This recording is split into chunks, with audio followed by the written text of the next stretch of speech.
Hey, what's up, everybody? We are in November, which means we're almost to Thanksgiving and almost to the Christmas season and almost to 2023. Can you believe that? We only have 4 youth groups left, counting this one. 2 before Christmas party, then the Christmas party on the 7th of December, and then another one on the 14th, and then we'll take the next couple of weeks off. So we are winding up our Tell Me Something Good series, week 14 here, and we're going to be talking about courage under fire. We're talking about Shadrach, Meshach, and Abednego. Boldness and courage are marks of a life on mission with God, a life unashamed for God. Paul said in the New Testament, I'm not ashamed of the gospel of Jesus Christ.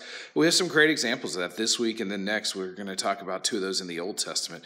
In Daniel chapter 1, we're introduced to Daniel and his friends, and they're brought in, it says, by the king, Nebuchadnezzar. It says, the king ordered Ashpenaz, his chief eunuch, to bring some of the Israelites from the royal family and nobility, young men without any physical defect, good-looking, suitable for instruction in all wisdom, knowledge, perceptive, capable of serving the king's palace. He was to teach them the Chaldean language and literature. The king assigned them daily provisions from the royal food and the wine that he drank. They were to be trained for 3 years, and at the end to attend to the king. Among them were Daniel, Hananiah, Mishael, and Azariah. The chief eunuch gave them names. He gave Belteshazzar to Daniel, Shadrach to Hananiah, Meshach to Mishael, and Abednego to Azariah. So that's our introduction to these guys, and it's the same introduction that we'll have when we talk about Daniel as well. But let's talk about some things related to them. They stood out. They were the best of the best. They were the prized people. They were the finest guys in the land. They were the chosen ones. They were the nobility and good-looking and smart and educated, and the ones who stood out, the ones who stood near the top. They were the ones, if you're drafting for the NBA or NFL or whatever, they would be the top draft picks. Sometimes in our lives, we don't want to stand out. We don't like it. We don't want the attention that it brings. Are we so scared to stand out that we just blend in? To stand out for Jesus, that we just kind of go through the motions? To stand out for our faith, that we just kind of fade into the background? Or are we willing to stand out? Who will be the ones willing to stand out for Jesus? The second thing about them is that they stood up. Initially in this chapter, it says Daniel determined he would not defile himself with the king's food. He asked permission not to defile himself. Ultimately, they were granted that, and at the end of the 10 days in verse 15, they looked better and healthier than the ones eating the king's food. So they initially stood up for that. They refused the king's food and drink in favor of what God had given them and the dietary laws that God had given them.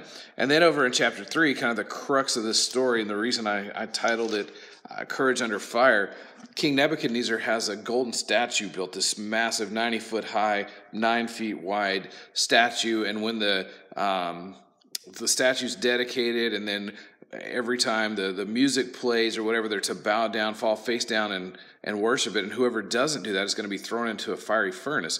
Well, Daniel's friends, Shadrach, Meshach, and Abednego, they wouldn't do it. And some people kind of tattled on him in the middle of that. They went and told the king, there's some Jews you've appointed, Shadrach, Meshach, and Abednego. They've ignored you. They've not served your gods.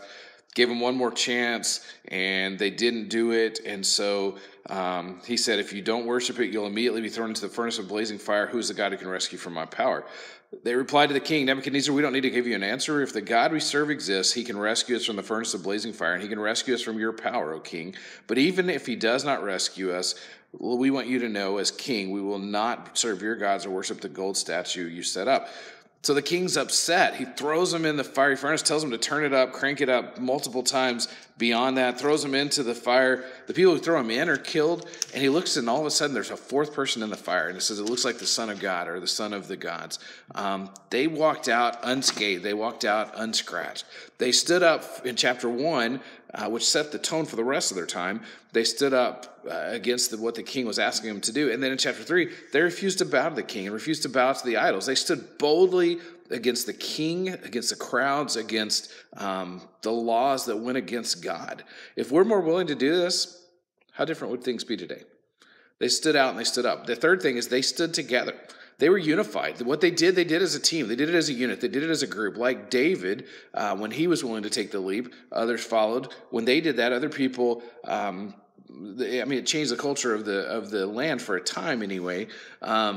it's a lot easier. It's a lot more fun to live for God, to stand for God when we do it together. Instead of conflict, instead of fighting within our group, instead of fighting within our churches and stuff, what if we stood boldly as a team, a unit, a group? A team isn't nearly as strong when an individual's playing for himself instead of for the team. The same's true with a band or a choir or a military unit or whatever else it might be. We need each other. We need this. We need church. We need youth group. We need these people, adults and youth alike. It's more fun. It's better when there's more than one of us. Things like mission trips, things like the Dare to Share event that we did this past weekend. All these different things are more doable, more enjoyable, more fun when we do it together. The fourth thing about them is they courageously refuse to compromise.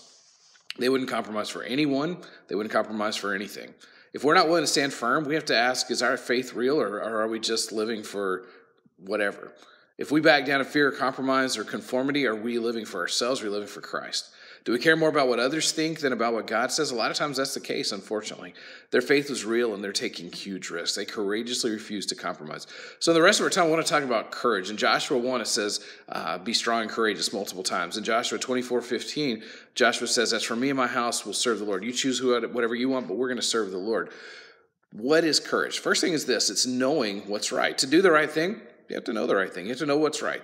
The Bible's the basis for that. Jesus said, if you know the truth, it'll set you free. Read the Bible. Listen to the Bible. Listen to him. Listen to teaching in Sunday school and church and youth group and apply it to what you hear. Apply what you hear to your life. Second thing, knowing how to respond in advance. You go back to Shadrach, Meshach, and Abednego, the way they responded in chapter 1 set the course for the way they would respond in chapter 3. They knew ahead of time how they would respond later. If we know ahead of time and determine not to back down, we're more likely to stand strong. Know what you're going to say. Know what you're going to do. Know that you're not going to let anything not of God's will enter your life, whether that's drugs, alcohol, going too far with the opposite sex, whether it's going on a mission trip, whether it's whatever. Know how you're going to respond ahead of time, and you're going to say no to anything that's not of God's will, that's putting yourself above him. Third thing, it's knowing the right thing even when it's the hard thing. It's one thing to know what's right, it's another to do it. And the right thing isn't always, and it isn't often, the easy thing. We make hard choices time and time again, and it might cost us, and we have to keep making those hard choices even if it costs us. It puts us at odds with the majority. It puts us in conflict with the world. But if we only do it when it's easy, are we really following Jesus? Are we just doing something as a crutch or a convenience?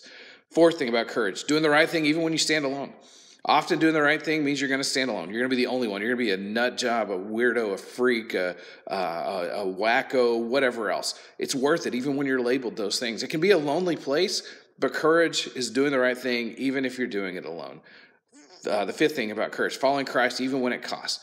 Man, so many before us have given their lives, have given so much more. I mean, we might get persecuted a little bit, but we need to realize that what we face is not what they face in other parts of the world, what they've faced over time, over history, and so forth. Faith that isn't costing us isn't a faith fully committed. It may cost us finances, it may cost us time, it may cost us friendships, it may cost us statuses, positions, things like that. But following Christ costs, and courageous living costs. And then the last thing here, it's faith in the face of fear and the flames. Fear's not from God, it's from the enemy. That's what 2 Timothy 1:7 says. Life is hard. Life is scary. Courage is faith in the face of fear. It's holding strong even when you're afraid. It's trusting the one you're doing the things for rather than what you're afraid of. It's believing God can handle anything, and that because we have him, we can handle anything too. There's going to be trials. There's going to be difficulties. There's going to be tough times. There's going to be fires. Courage stands strong even in the middle of that. So how can we wrap this up? Never settle, never back down. Ask yourself, am I just going through the motions? Am I settling? Am I living for mediocrity, typical, normal, safe, convenient? There's nothing normal, nothing comfortable, nothing typical, nothing safe about following Jesus.